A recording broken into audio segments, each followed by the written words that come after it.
Okay, here. So this is our board and train program. Here I have Ink, and we're going to be teaching him how to walk out of the door nicely, loose leash.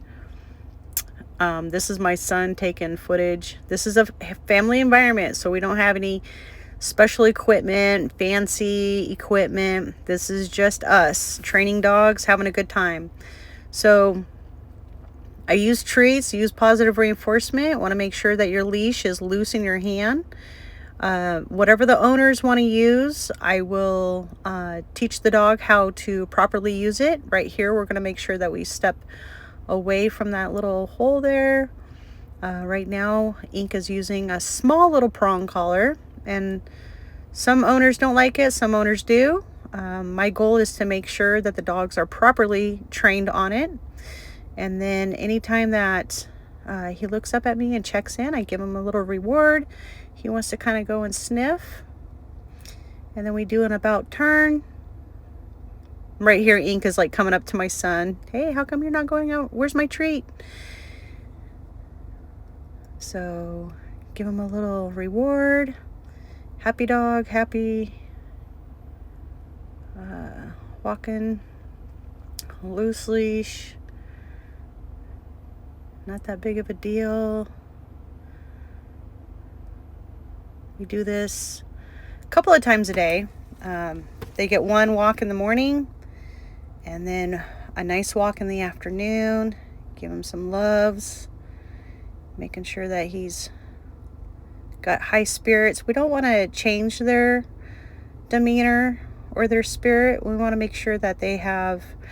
Actually, when Ink came to me, he was very afraid of the wind and leaves blowing, walking around things. Right here, I'm telling my son what I want him to do is to walk ahead of me.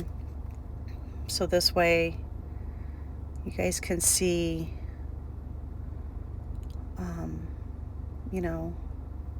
us walking ahead.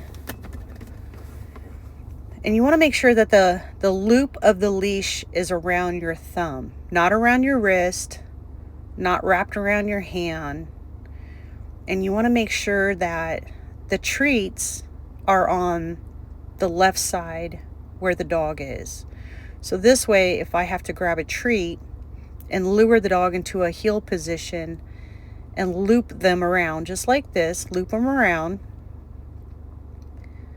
get him to where he can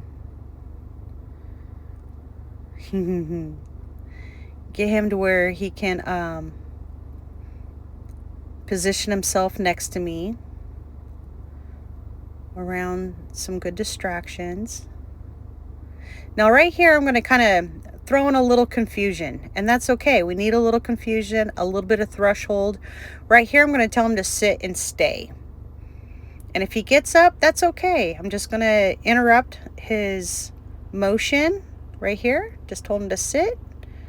Not that big of a deal. The world's not going to come to an end. At least hopefully not today. Just going to tell him to sit and stay. I'm always going to return to him and break him into a heel position.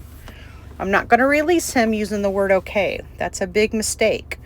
We don't want to use the word okay in our training. We want to say heel after we've returned to him. So again, I just told him to stay. If he gets up, it's not that big of a deal. I'm just going to pull up, use a little bit of pressure. And pressure's not that bad. We always think that we've got to keep using positive reinforcement, all positive reinforcement. If we only use positive reinforcement and no pressure, we can't let the dogs acclimate or have coping mechanisms under stressful environments. We want to make sure that we have our dogs comfortable around stressful environments. So like right here, a car went by that had a loud exhaust. Not that big of a deal. And he's panting because it is Texas. It's 86 degrees out.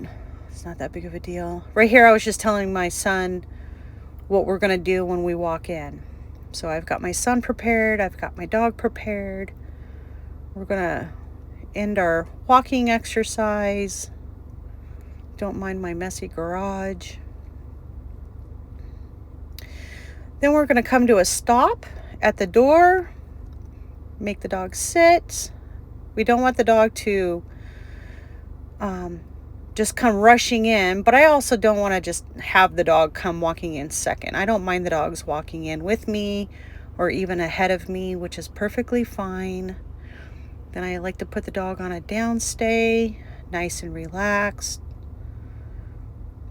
Give him a reward.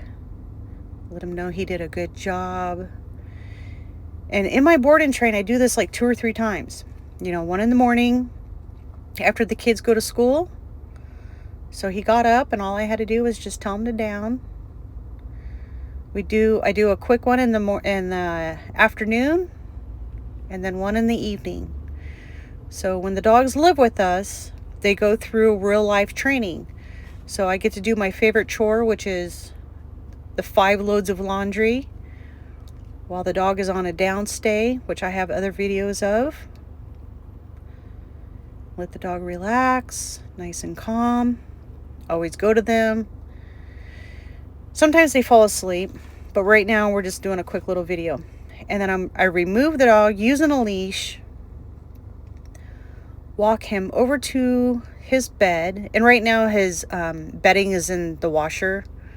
So usually I leave a nice little pillow or a blanket in there, but it's in the wash right now.